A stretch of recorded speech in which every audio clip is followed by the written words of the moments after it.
नमस्कार दोस्तों, आपके अपने YouTube चैनल मधु अकादमी पर मैं हेमंत जांगीड़ एक बार फिर से आपका हार्दिक अभिनंदन करता हूं। कुछ टेक्निकल इश्यू की वजह से लगातार आपको वीडियो प्राप्त नहीं हो पा रहे हैं, उसके लिए मैं खेद प्रकट करता हूं। लेकिन आप सभी लोगों से मेरा कहना है कि कल से ही आपको प्रतिदिन वीडियो प्राप्त होंगे।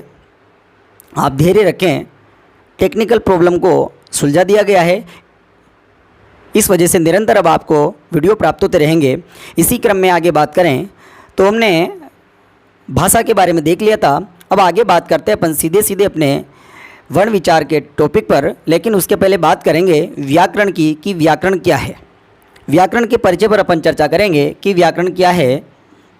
सुने दोस्तों, व्याकरण की बात करें तो मैं इसका शाब्दिक विच्छेद कर रहा हूँ। तो इसका जो शाब्दिक विच्छेद होता है वह है विधन आधन करण। देखिए दोस्तों, मैंने शाब्दिक विच्छेद लिखा है, न कि संधि विच्छेद लिखा है।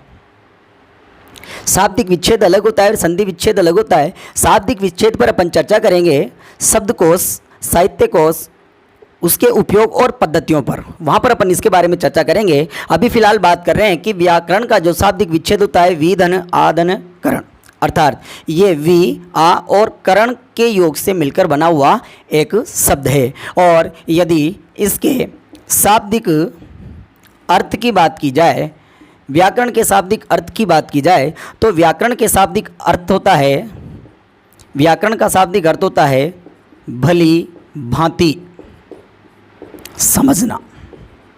व्याकरण का शाब्दिक अर्थ क्या होता है? भली भांति समझना, या ऐसे लिख सकते हैं अपन भली प्रकार से समझना, प्रकार से समझना,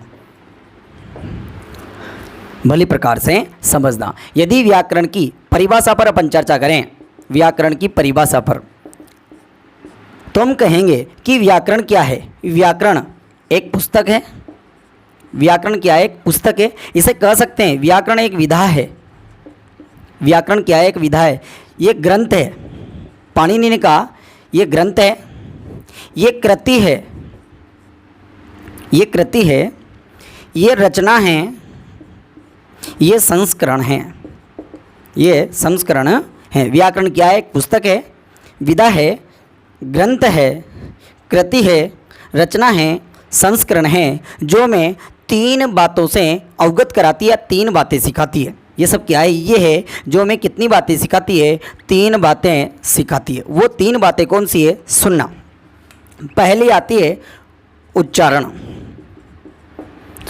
पहली आती है शुद्ध उच्चारण, शुद्ध उच्चारण। दूसरी आती है शुद्ध लेखन और तीसरी बात आती है शुद्ध प्रयोग। 3 चीज़ों से हमें जो ज्ञान प्राप्त करवाती है वो क्या है? व्याकरण। अर्थात हम कह सकते हैं कि व्याकरण वह ग्रंथ है जिसके माध्यम से भाषा के शुद्ध उच्चारण का ज्ञान प्राप्त होता है। व्याकरण वह ग्रंथ है जिसके माध्यम से भाषा के शुद्ध लेखन का ज्ञान प्राप्त होता है। व्याकरण वह ग्रंथ है जिसके माध्यम से भाषा के शुद्ध प्रयोग का ज्ञान प्राप्त होता है। अर्थात हम कह सकते हैं जिसके माध्यम से भाषा के शुद्ध उच्चारण, भाषा के शुद्ध लेखन और भाषा के शुद्ध प्रयोग का ज्ञान प्राप्त होता है, वो क्या कहलाता है? व्याकरण कहलाता है। वो क्या कहलाता है? व्याकरण ग्रंथ कहलाता है। या यूँ कह सकते हैं कि व्याकरण वह पुस्तक है जिसके माध्यम से हमें भाषा के शुद्ध उच्चारण, भाषा के शुद्ध लेखन या भाषा के शुद्ध प्रयोग का ज्ञान प्राप्त होता है। तो कुल मिला के हम कह सकते हैं कि व्याकरण वह ग्रंथ है जिसके माध्यम से हमें भाषा के शुद्ध उच्चारण, भाषा के शुद्ध लेखन और भाषा के शुद्ध प्रयोग का ज्ञान प्राप्त होता है। तो ये अपन ने क्या देखा कि व्याकरण के बारे में देखा कि व्याकरण का शाब्दिक विच्छेद होता है विधन आधन करण। इसके यदि शाब्दिक अर्थ की बात की जाए तो शाब्दिक अर्थ होता है भली भांति समझना या भली प्रकार से समझना। और परिभाषा के बारे में अपन चर्चा करें तो अपन सामान्य भी कह सकते हैं कि व्याकरण पुस्तक है, व्याकरण विधा है, व्याकरण ग्रंथ है, व्याकरण रचना है, व्याकरण कृति है और व्याकरण संस्करण है, जो हमें 3 बातें सिखाती है। और वो 3 बातें क्या है? शुद्ध उच्चारण, शुद्ध लेखन और शुद्ध प्रयोग। इसी प्रकार इन तीनों को अपन ने कड़ी में पिरोते हुए कहा है कि व्याकरण वह ग्रंथ है जिसके माध्यम से हमें भाषा के शुद्ध उच्चारण, भाषा के शुद्ध लेखन और भाषा के शुद्ध प्रयोग का ज्ञान प्राप्त होता है। ये अपन ने व्याकरण की परिभाषा देखी। आगे चर्चा करते हैं दोस्तों कि व्याकरण के कितने अंग होते हैं। तो हमने कहा है कि व्याकरण के 3 अंग होते हैं। व्याकरण के कितने अंग होते हैं? व्याकरण के 3 अंग होते हैं। वो कौन कौन से हैं? वर्ण हैं, शब्द हैं और वाक्य हैं। तो हमने कहा कि व्याकरण के अंग जो होते हैं वो कौन कौन से हैं? वर्ण, शब्द और वाक्य। तो हमने कहा व्याकरण के अंग, और व्याकरण के 3 अंग होते हैं। पहला देखा अपन ने कौन सा? वर्ण। दूसरा देखा अपन ने शब्द और तीसरा देखा अपन ने वाक्य। मैं कहूँ कि व्याकरण का सबसे बड़ा अंग कौन सा है तो फिर क्या आ जाता है? वाक्य आ जाता है। और व्याकरण के इन 3 अंगों पर अपन चर्चा करने वाले हैं, वर्ण, शब्द और वाक्य। हम कहें वाक्य से छोटा शब्द, शब्द से छोटा वर्ण, या यूँ कहें सबसे छोटा वर्ण, सबसे बड़ा वाक्य। वर्ण से बड़ा शब्द, शब्द से बड़ा वाक्य, वाक्य से छोटा शब्द और शब्द से छोटा क्या है? वर्ण है। इन्हीं तीनों अंगों पर अपन चर्चा करेंगे दोस्तों। यदि बात की जाए तो आपने बहुत सारी पुस्तकों में, बल्कि यूँ कहें NCERT की पुस्तकें या यूँ कहें कोई गाइड जितनी भी देखी होगी, उनमें अनुक्रमणिका लगी रहती है। उनमें व्याकरण के अलग अलग प्रकरण लिखे होते हैं। लेकिन यदि उन समस्त प्रकरणों की यदि बात कर ली जाए तो व्याकरण के केवल कितने अंग होते हैं? वो 3 अंग होते हैं। और वो सारे के सारे किसमें समाहित है दोस्तों? इन वर्ण, शब्द और वाक्य में ही समाहित है। इनमें पूरी व्याकरण समाहित है। तो इन्हीं पर अपन चर्चा करने वाले हैं। तो चलते हैं अपन आगे। तो हमने कहा कि व्याकरण के 3 अंग होते हैं, वर्ण, शब्द और वाक्य। सबसे पहले अपन चर्चा करेंगे वर्ण पर। सुनिएगा दोस्तों, वर्ण। अपना पहला टाइटल आ रहा है वर्ण विचार।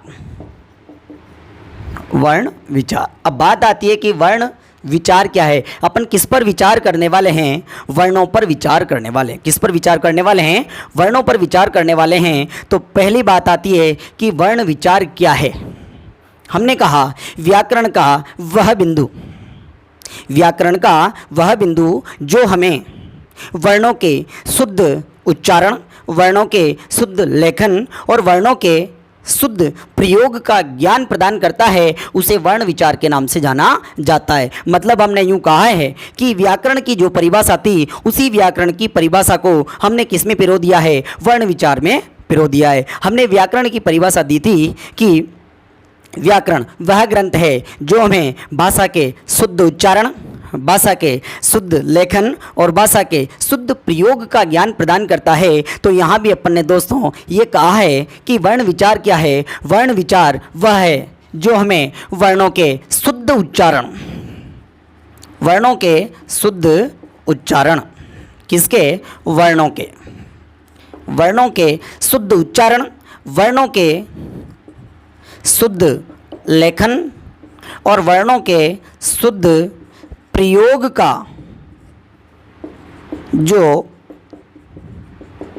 ज्ञान प्रदान करता है, उसे वर्ण विचार के नाम से जाना जाता है। तो आशा करता हूँ आपको पूरा का पूरा मैटर समझ में आ गया होगा कि वर्ण विचार किसे कहते हैं। कि व्याकरण का वह बिंदु जो हमें, व्याकरण का वह बिंदु जो हमें वर्णों के शुद्ध उच्चारण, वर्णों के शुद्ध लेखन और वर्णों के शुद्ध प्रयोग का ज्ञान प्रदान करता है, उसे किस नाम से जाना जाता है?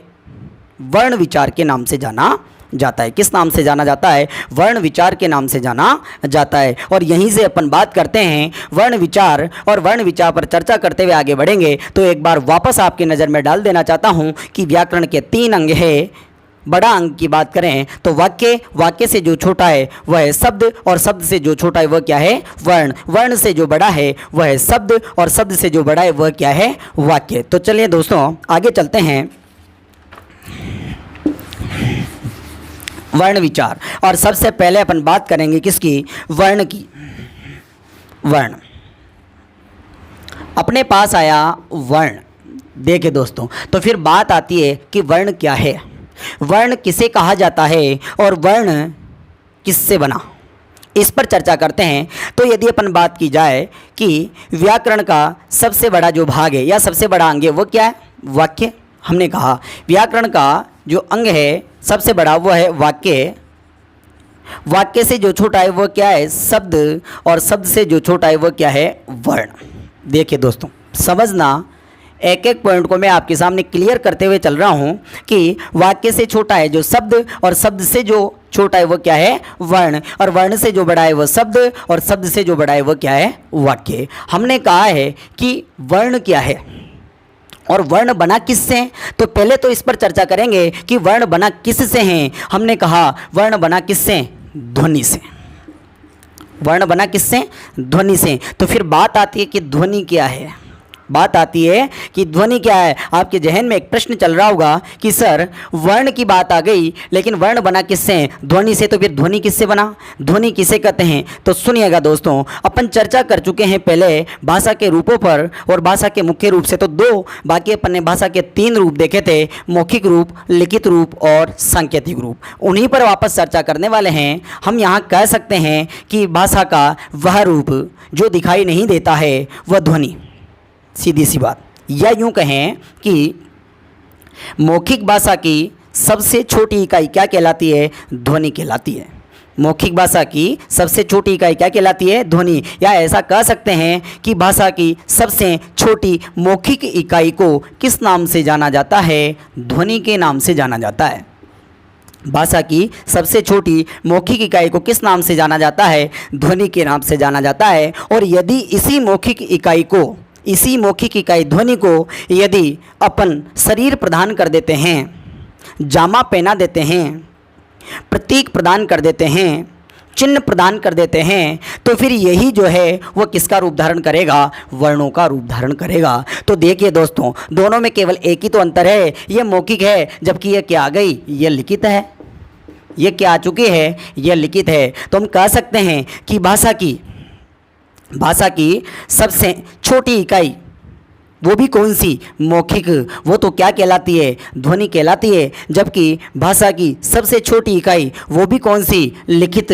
वो क्या कहलाती है? वर्ण कहलाती है। तो फिर एक चीज़ समझ में आपके जहन में आ रही होगी कि इन दोनों में जो अंतर है वो क्या है। तो सुनिएगा दोस्तों, जैसे मैं आपके सामने कह रहा हूँ मैंने कहा तो आपको दिख नहीं रहा है। क्या दिख रहा है आपको? नहीं दिख रहा है। ये नहीं दिख रहा है लेकिन आपको सुनाई पड़ रहा है। ये भाषा की कौन सी भाषा की? मौखिक भाषा की सबसे छोटी इकाई है। लेकिन यदि मैं इस अ को चिन्ह प्रदान करता हूँ, इसे जामा पहनाता हूँ, इसे शरीर प्रदान करता हूँ, इसे लिपिबद्ध करता हूँ, तो फिर ये क्या बन जाएगी? लिखित भाषा की सबसे छोटी इकाई बन जाएगी। जैसे मैंने कहा ये आपको केवल सुनाई दिया है, तो ये मात्र एक क्या है? ध्वनि है। लेकिन इस अध्वनि को जो ही मैंने लिखा अब ये ध्वनि न रहकर अब ये क्या बन चुका है? वर्ण बन चुका है। तो कुल मिला के अपन ने क्या देखा दोस्तों? एक चीज़ देखिए कि भाषा की सबसे छोटी मौखिक इकाई क्या कहलाती है? ध्वनि कहलाती है। जबकि भाषा की सबसे छोटी लिखित इकाई क्या कहलाती है? वर्ण कहलाती है। तो हम कह सकते हैं भाषा की सबसे छोटी लिखित इकाई हम कह सकते हैं कि भाषा की सबसे छोटी मौखिक इकाई ध्वनि के लिखित रूप को ही किस नाम से जाना जाता है? वर्ण के नाम से जाना जाता है। एक बार फिर आपके सामने परिभाषा दोहरा रहा हूँ कि भाषा की सबसे छोटी मौखिक इकाई ध्वनि के लिखित रूप को किस नाम से जानते हैं अपन? वर्ण के नाम से जाना जाता है। तो पूरी की पूरी पिक्चर आपके सामने क्लियर कर दी है मैंने कि ध्वनि एक मौखिक इकाई है, जबकि वर्ण एक कौन सी इकाई है? लिखित इकाई है। जबकि अपन पहले ही देख चुके हैं कि व्याकरण के 3 अंग हैं और सबसे बड़ा वाक्य, वाक्य से छोटा शब्द और शब्द से छोटा क्या होता है? वर्ण होता है। अब दोस्तों आगे चलते हैं। हमने यहाँ पर 2 चीज़ें तो देख ली है कि भाषा की सबसे छोटी मौखिक इकाई ध्वनि कहलाती है और दूसरी ये भी देख ली है कि भाषा की सबसे छोटी लिखित इकाई वर्ण कहलाती है। तो दोस्तों यहाँ से बहुत सारे प्रश्न बनते हैं, इन प्रश्नों पर चर्चा करते हैं कि कौन कौन से प्रश्न बनकर अपने सामने आते हैं। बहुत सारे एग्ज़ाम जो होते हैं उनमें यहाँ से प्रश्न पूछे जाते हैं और बच्चे ज़बरदस्ती उनको गलत करके आते हैं। इन्हीं पर अपन चर्चा करने वाले हैं, इन छोटे छोटे प्रश्नों से जहाँ से अपन नंबर कटने की संभावना रहती है, इस संभावनाओं को पूरी की पूरी तरह से अपन समाप्त कर देंगे। तो चलते हैं दोस्तों आगे कि यहाँ से कौन कौन से प्रश्न अपने सामने आते हैं, उन पर अपन चर्चा करते हैं। सुनिएगा दोस्तों,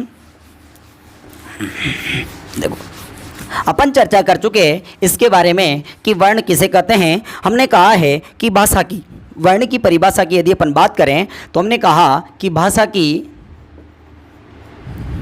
सबसे छोटी मौखिक इकाई ध्वनि के लिखित रूप को वर्ण कहते हैं। भाषा की सबसे छोटी मौखिक इकाई ध्वनि के लिखित रूप को किस नाम से जाना जाता है? वर्ण के नाम से जाना जाता है। अब बात करते हैं यहाँ से कौन कौन से प्रश्न बनते हैं, उन सभी प्रश्नों पर चर्चा कर लेते हैं। आगे चलते हैं। देखो यहाँ से जो प्रश्न बनकर अपने सामने आते हैं उन सभी प्रश्नों को अपन एक एक करके विस्तार से उन पर चर्चा करने वाले हैं। तो सुनिएगा दोस्तों, सबसे पहले बात करते हैं अपन, पहला जो प्रश्न बन के आता है वो ये है कि भाषा की सबसे छोटी मौखिक इकाई, भाषा की सबसे छोटी मौखिक इकाई। अभी अभी देखा है अपन ने दोस्तों, आप बता सकते हो कि भाषा की सबसे छोटी मौखिक इकाई कौन सी है, और वह है ध्वनि। देखो बहुत सीधा सा प्रश्न था कि भाषा की सबसे छोटी मौखिक इकाई क्या है? ध्वनि है। क्यों? हमने कहा है कि ध्वनि के लिखित रूप को ही क्या कहते हैं? वर्ण कहते हैं। अब आगे चलते हैं दोस्तों, दूसरे प्रश्न की यदि बात की जाए तो हम कहेंगे कि भाषा की सबसे छोटी लिखित इकाई, भाषा की सबसे छोटी लिखित इकाई। देखो दोनों में जो मूल अंतर है वो मौखिक और लिखित का ये, तो फिर यहाँ पर जो आंसर आ जाता है अपने पास में वो क्या है? वर्ण। देखिए दोस्तों बहुत ध्यान से देखना है, जब आप पेपर में बैठोगे तो आपको इन चीज़ पर गौर करना है, मौखिक और लिखित पर। बहुत सी बार क्या होता है, विद्यार्थी जल्दबाजी करता है और वो ध्यान नहीं देता है और प्रश्न जबरदस्ती गलत करके आता है। मैं पूर्ण रूप से विस्तार से इन सब पर चर्चा करने के लिए पूर्ण रूप से तैयार हूं। आप 1% भी न घबराए दोस्तों, आज की क्लास से लेकर पूरी व्याकरण की क्लास तक मैं आपको बिल्कुल धुआंधार पढ़ाऊंगा। आपको घबराने की कतई आवश्यकता नहीं है, बस धैर्य के साथ देखते रहें। सुनेगा दोस्तों, अपन ने दोनों प्रश्नों पर चर्चा की है कि भाषा की सबसे छोटी मौखिक इकाई क्या है? ध्वनि है, जबकि भाषा की सबसे छोटी लिखित इकाई क्या है? वर्ण है। आगे बात करते हैं अपन, यहाँ से जो एक प्रश्न और बनता है दोस्तों, जिस पर बहुत सी बार क्लासों में भी स्टूडेंट चर्चा करते हैं कि सर ये कौन से हैं और कौन से नहीं, उस चीज़ को मैं विस्तार से समझाता हूँ कि ऐसा है तो आखिर क्यों है। प्रश्न बनता है कि भाषा की सबसे छोटी इकाई, भाषा की सबसे छोटी इकाई। अब देखो दोस्तों प्रश्न यूँ है कि भाषा की सबसे छोटी इकाई, यहाँ पर क्या था? यहाँ पर था कि भाषा की सबसे छोटी मौखिक इकाई, तो ध्वनि आ गया, और यहाँ पर आया कि भाषा की सबसे छोटी लिखित इकाई, तो यहाँ पर क्या आ गया? वर्ण आ गया। लेकिन यदि दोस्तों प्रश्न ऐसा न बन करके, प्रश्न यदि ऐसा बना होता कि भाषा की सबसे छोटी इकाई क्या है, न यहाँ मौखिक होता और न यहाँ पर लिखित होता, तो फिर आपका आंसर क्या होता? यदि आपके सामने आंसर होते ध्वनि, वर्ण, शब्द, ध्वनि, वर्ण, शब्द, तो फिर आंसर में आप क्या लगाते? यदि मान लो, ये भी छोड़ो, यदि दो पर ही अपन चर्चा कर ली जाए कि भाषा की सबसे छोटी इकाई, तो फिर इनमें से क्या लगाते? क्योंकि वहाँ तो अपन ने यही देख लिए, तो फिर यहाँ पर आंसर क्या निकल के आता? तो फिर बात करते दोस्तों अपन कि भाषा की सबसे छोटी इकाई क्या है, अपन लगाएंगे वर्ण लगाएंगे। अब आपके दिमाग में एक प्रश्न बन रहा होगा कि सर वर्ण बना तो ध्वनि से ही है, तो फिर ध्वनि क्यों नहीं हो सकता। चर्चा करते हैं दोस्तों इस बात पर कि जब अपन ने व्याकरण को पढ़ना प्रारंभ किया तो हमने कहा था कि व्याकरण के कितने अंग होते हैं, 3 अंग होते हैं। कौन कौन से? वर्ण, शब्द और वाक्य। देखो हमने कहा कि व्याकरण के 3 अंग होते हैं। कौन कौन से? वर्ण, शब्द और वाक्य। तो पहली बात करते हैं व्याकरण का मतलब भाषा से, अर्थात भाषा के यहाँ पर अपन ने 3 देखे, वर्ण, शब्द और वाक्य। हमने कहा कि यहाँ पर सबसे बड़ा अंग क्या है? वाक्य। तो फिर सबसे छोटा अंग क्या निकल कर आ रहा है? वर्ण निकल कर आ रहा है। तो हम इस निष्कर्ष पे कह सकते हैं कि यदि भाषा की सबसे छोटी इकाई पर चर्चा करें तो भाषा की सबसे छोटी इकाई यहाँ पर केवल और केवल क्या है? वर्ण है। यहाँ पर ध्वनि नहीं होगा। लेकिन यदि प्रश्न बनता है दोस्तों और वो पूछता है कि भाषा की सबसे छोटी मौखिक इकाई है, तो फिर आप क्या लगाओगे? ध्वनि लगाओगे। जबकि प्रश्न बनता है कि भाषा की सबसे छोटी लिखित इकाई क्या है, तो फिर क्या लगाना है? वर्ण लगाना है। लेकिन यदि ऐसा नहीं पूछ करके दोस्तों वो यदि चर्चा करता है कि भाषा की सबसे छोटी न मौखिक और न लिखित सबसे छोटी इकाई क्या है, तो फिर आपको आंसर क्या लगाना है? वर्ण लगाना है। क्योंकि इसके बारे में मैं आपकी स्थिति स्पष्ट कर चुका हूं। ऐसा क्यों? क्योंकि हमने देखा है कि व्याकरण के 3 अंग होते हैं, वर्ण, शब्द और वाक्य। व्याकरण का सबसे बड़ा वाक्य होता है और सबसे छोटा क्या होता है? वर्ण होता है। तो यहाँ पर सबसे छोटी जो इकाई आ रही है वो कौन सी निकल कर आ रही है? वर्ण निकल कर आ रही है। तो जो अपना प्रश्न है कि भाषा की सबसे छोटी इकाई वो क्या है, तो यहाँ पर आपका आंसर क्या हो जाएगा दोस्तों? वर्ण हो जाएगा। आगे चलते हैं दोस्तों। तो अगले प्रश्न पर चर्चा करें तो अगला जो प्रश्न आ रहा है अपने सामने वह है कि भाषा की अर्थ के आधार पर सबसे छोटी इकाई। देखो अगला प्रश्न, भाषा की अर्थ के आधार पर सबसे छोटी इकाई। इस पर चर्चा करते हैं कि भाषा के अर्थ के आधार पर सबसे छोटी इकाई क्या है दोस्तों। यदि मान लो आपके सामने ऑप्शन दिए जाए वर्ण, शब्द, वाक्य, तो इन 3 में से आप किसका चुनाव करेंगे? बहुत सारों के जहन में आ रहा होगा कि भाषा की अर्थ के आधार पर सबसे छोटी इकाई वर्ण होगी। बहुत सारे सोच रहे होंगे वाक्य होंगे, बहुत सारे सोच रहे होंगे शब्द है। लेकिन यदि इन पर चर्चा करें तो इसका जो रूप निकल कर आता है वो केवल क्या है दोस्तों? वह है केवल शब्द। भाषा की अर्थ के आधार पर सबसे छोटी इकाई वो क्या है? शब्द। अब आपके दिमाग में एक चीज़ आ रही होगी, सर ऐसा क्यों? तो सुनिए, हमने कहा कि व्याकरण के कितने अंग हैं? 3। कौन कौन से? वापस समझाता हूँ, वर्ण, शब्द और वाक्य। जबकि इन 3 अंगों को यदि अपन देखते हैं तो यहाँ से एक चीज़ निकल कर आती है कि शब्द और वाक्य इनका अर्थ है, जबकि वर्ण का यहाँ पर कोई अर्थ नहीं होता है। और अपना जो प्रश्न बनता है वो कहाँ से बन रहा है? अर्थ के आधार पर बन रहा है। हमने कहा कि भाषा की अर्थ के आधार पर सबसे छोटी इकाई, तो इस एक को निकाल देने के बाद में केवल कितने बचे? 2, शब्द और वाक्य। और शब्द और वाक्य इनमें बड़ा तो कौन सा है? वाक्य। तो छोटी इकाई क्या बन गई? शब्द। तो अपना जो प्रश्न है कि भाषा की अर्थ के आधार पर सबसे छोटी इकाई कौन सी है, तो इसका राइट आंसर क्या हो जाएगा दोस्तों? शब्द हो जाएगा। तो फिर इस पर आगे चर्चा करें तो एक चीज़ आती है कि भाषा की अर्थ के आधार पर कितनी इकाइयाँ होती है। देखो यहाँ से अपन ने प्रश्न को निकाला कि भाषा की अर्थ के आधार पर कितनी इकाइयाँ, भाषा की अर्थ के आधार पर कितनी इकाइयाँ होती है। अब देखो भाषा के अर्थ के आधार पर कितनी इकाइयाँ होती है, तो फिर इसका राइट आंसर क्या आ जाएगा दोस्तों? 2 होती है। कितनी होती है? 2। अब आप समझ गए होंगे कि भाषा के अर्थ के आधार पर कितनी इकाइयाँ होती है। 2 और 2 कौन कौन सी है? शब्द और वाक्य। देखिए दोस्तों वापस दिखा रहा हूँ मैं, ये वर्ण, यह शब्द और ये वाक्य। हमने कहा वर्ण का यहाँ पर कोई अर्थ नहीं है, तो अर्थ के आधार पर कितने बचे? 2। तो हमारा जो प्रश्न है वो प्रश्न ये है कि भाषा की अर्थ के आधार पर कितनी इकाइयाँ होती है, तो फिर राइट आंसर अपना आया 2। और कौन कौन से? शब्द और वाक्य। ये 2 कौन कौन सी है? शब्द और वाक्य। यह पहला और यह दूसरा। तो हमने कहा कि भाषा की अर्थ के आधार पर कितनी इकाइयाँ होती है? 2 इकाइयाँ होती है। कौन कौन सी? शब्द है और दूसरा है वाक्य। तो फिर यहाँ पर अपन बात कर सकते हैं कि भाषा के अंग अर्थ के अनुसार कितने होते हैं। यदि इसी प्रश्न को अपन घुमा के पूछ रहे हैं कि भाषा के अंग अर्थ के आधार पर, भाषा के अंग अर्थ के आधार पर कितने होते हैं, तब भी बात वही आ जाती है, तब भी आंसर अपना कितना निकल के आएगा, 2 निकल के आएगा कि भाषा के अंग अर्थ के आधार पर कितने माने गए हैं, 2 माने गए हैं। वो भी कौन से हैं, शब्द और वाक्य। कौन से हैं, शब्द और वाक्य। तो हमने क्या देखा, यहाँ पर भी हमने देखा कि भाषा की अर्थ के आधार पर कितनी इकाइयाँ हैं, तब भी अपना जो उत्तर आया वो है 2। कौन कौन से, शब्द और वाक्य, क्योंकि यहाँ पर वर्ण का अपन कोई भी अर्थ नहीं लेते हैं। और इसी प्रश्न को आगे हमने बढ़ाया तो फिर आंसर निकल के आया कि भाषा के अंग अर्थ के आधार पर कितने माने गए हैं, तब भी एक ही जो चीज़ निकल के आई है वह क्या है, शब्द और वाक्य।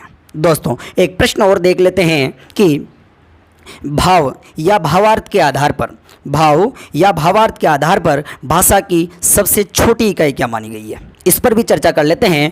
तो जितना लिखा हुआ है आप चाहे तो इसका स्क्रीनशॉट ले सकते हैं ताकि आगे अपन चर्चा कर सकें। तो चलिएगा दोस्तों, आगे चर्चा कर रहे हैं अपन। तो अपना जो अगला प्रश्न है वह ये है कि भाव या भावार्थ के आधार पर, भाव या भावार्थ के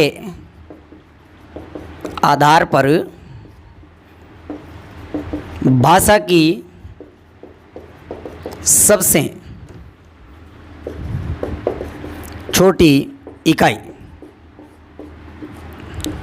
भाव या भावार्थ के आधार पर भाषा की सबसे छोटी इकाई क्या है। और यदि मान लो यहाँ पर भी आपके सामने आंसर रहे वर्ण, शब्द और वाक्य, तो फिर क्या लगाओगे दोस्तों, देख लो वर्ण भी है, शब्द भी है और वाक्य भी है। अब हमने कहा यहाँ पर जो राइट आंसर होगा वो क्या होगा, वाक्य होगा। क्या होगा, वाक्य। अब समझिएगा कि हमने भाव या भावार्थ के आधार पर भाषा की सबसे छोटी इकाई वाक्य को क्यों माना। सुनिएगा दोस्तों, भाव या भावार्थ, आपने देखा होगा कि जब अपन मुहावरे की बात करते हैं, लोकोक्तियों की बात करते हैं, किसी कविता के पद की बात करते हैं, तो अपन उसका अर्थ लिखते हैं और अर्थ के बाद में अपन अर्थार्थ लगा करके उसका भावार्थ लिखते हैं।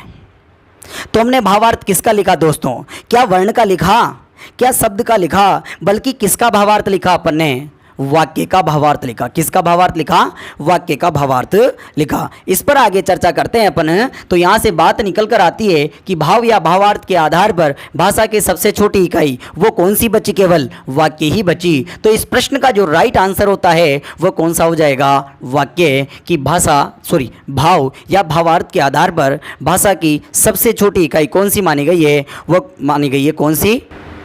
आगे चलते हैं दोस्तों। तो इसी पर वापस चर्चा करते हैं कि भाव या भावार्थ के आधार पर भाषा की सबसे छोटी इकाई क्या होती है, वाक्य होती है। तो हमने चर्चा की कि शब्द क्यों नहीं होता है, तो हमने कहा कि शब्द के अर्थ निकलते हैं, भाव नहीं निकलते हैं, जबकि वर्ण पर तो अपन यहाँ चर्चा ही नहीं कर रहे। तो हमने कहा कि शब्द के अर्थ निकलते हैं, भाव नहीं निकलते, तो फिर भाव केवल किसके निकलते हैं, वाक्य की। कि भाव या भावार्थ के आधार पर भाषा की सबसे छोटी इकाई क्या हो गई, वाक्य हो गई। अपन कहते भी हैं, जब अपन बात करते हैं लोकोक्ति या मुहावरों की, अपन कविता के पद की उसके अर्थ को लिखते हैं तो फिर बाद में अर्थार्थ लगाकर उसका भावार्थ लिखते हैं। देखिए दोस्तों, आगे बात करें यदि इसी पर लोकोक्ति और मुहावरे पर, तो एलडीसी का जो पेपर हुआ था अधीनस्थ बोर्ड के द्वारा जो करवाया गया था, उसमें एक प्रश्न पूछा गया था कि लोकोक्ति और मुहावरे में क्या अंतर है। उसमें प्रश्न पूछा गया था लोकोक्ति और मुहावरे में क्या अंतर है, और उसके जो 4 ऑप्शन थे वो ये थे कि मुहावरा वाक्य होता है।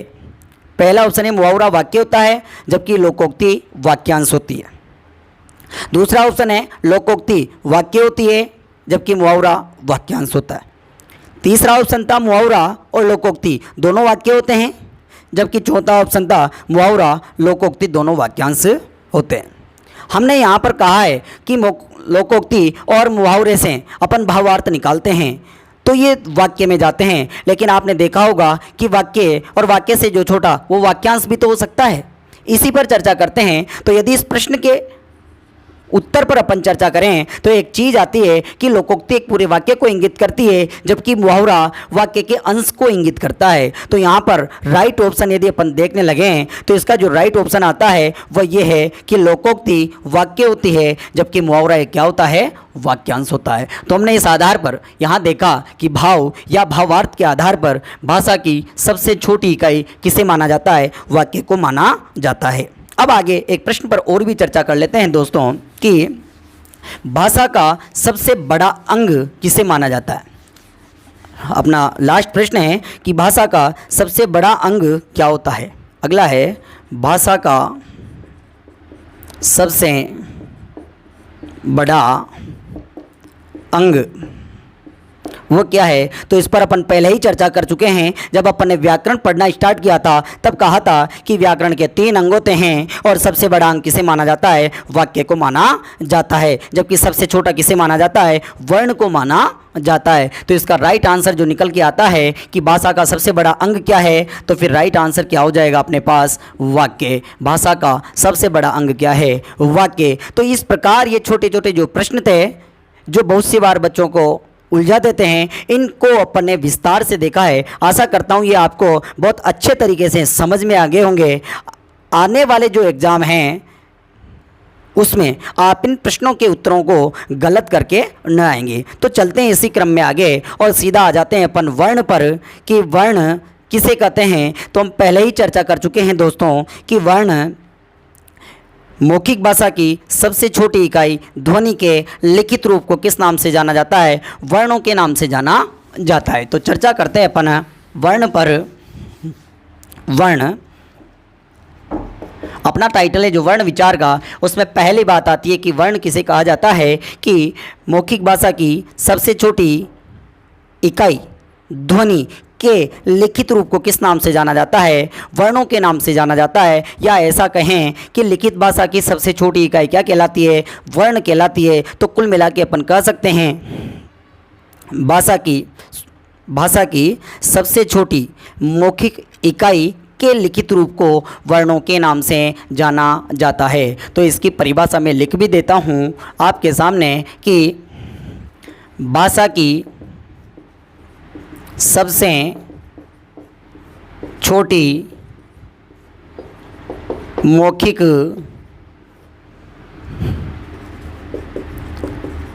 इकाई ध्वनि के लिखित रूप को वर्ण कहते हैं। भाषा की सबसे छोटी मौखिक इकाई ध्वनि के लिखित रूप को क्या कहते हैं, वर्ण कहते हैं। देखिए दोस्तों, भाषा की सबसे छोटी मौखिक इकाई और वो भी कौन सी, ध्वनि, और इसका जो लिखित रूप होता है उसे किस नाम से जाना जाता है, वर्णों के नाम से जाना जाता है। अब बात आती है कि वर्ण कितने प्रकार के होते हैं। तो अपन यहाँ पर चर्चा करेंगे कि वर्ण 2 प्रकार के होते हैं। कौन कौन से, स्वर और व्यंजन।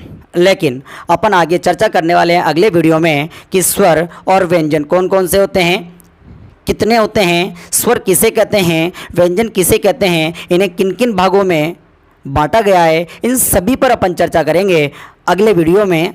चलिए दोस्तों, आपने अभी तक यदि चैनल को सब्सक्राइब नहीं किया है तो चैनल को अवश्य सब्सक्राइब करें, वीडियो को लाइक करें, शेयर करें, और यदि बेल आइकन को आपने प्रेस नहीं किया है तो बेल आइकन को प्रेस करें। दोस्तों, आज से अपनी व्याकरण की जो कक्षाएं हैं वो प्रारंभ हो चुकी है और मैं शुरू से लेकर अंत तक आपको व्याकरण का समस्त ज्ञान पूर्ण रूप से वैज्ञानिकता, तार्किकता के साथ प्रस्तुत करूंगा।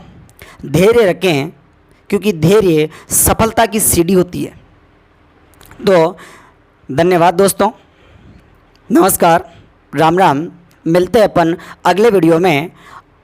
अभी तक जो वीडियो में जो भी समस्याएं आई थी, टेक्निकल जो प्रॉब्लम हो रही थी कि बोर्ड का बड़ा होना, अक्षरों का धुंधला दिखाई देना, इन सभी पर टेक्निकल टीम के द्वारा पूरा का पूरा